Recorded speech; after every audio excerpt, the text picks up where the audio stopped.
கோவையில் பூங்கா அமைக்க ஒதுக்கப்பட்ட இடத்தில் தனியார் பள்ளி ஆக்கிரமிப்பு செய்துள்ளது தகவல் பெறும் உரிமை சட்டத்தில் அம்பலமாகியுள்ளது.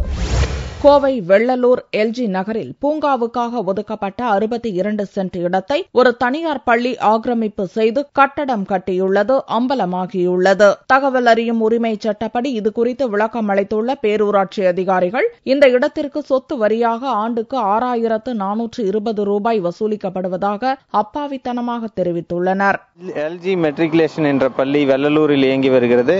அந்த பள்ளியானது பூங்காக்களுக்கு ஒதுக்கப்பட்ட இடங்களில் தற்போது 25 ஆண்டுகளுக்கும் மேலாக அந்த பள்ளியானது செயல்பட்டு வருகிறது என்பதை அறிந்திருக்கிறோம்.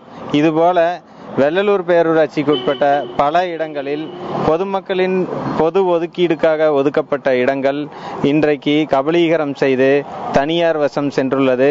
இதை உரிய நடவடிக்கை எடுத்த அதிகாரிகள் பொதுமக்கள் பயன்படும் வகையில் அவற்றை மீட்டு நடவடிக்கை எடுக்க வேண்டும் என்பது எங்களின் கோரிக்கை. பேரூராட்சியும் கண்டு கொள்ளவில்லை, ஆய்வு செய்து சான்று வழங்க வேண்டிய மெட்ரிக் பள்ளி ஆய்வாளர்களும் கண்டு கொள்ளவில்லை என்று வேதனை தெரிவிக்கும் இப்பகுதிவாசிகள் இடத்தை மீட்டு பூங்கா அமைத்து தர வலியுறுத்தியுள்ளனர்.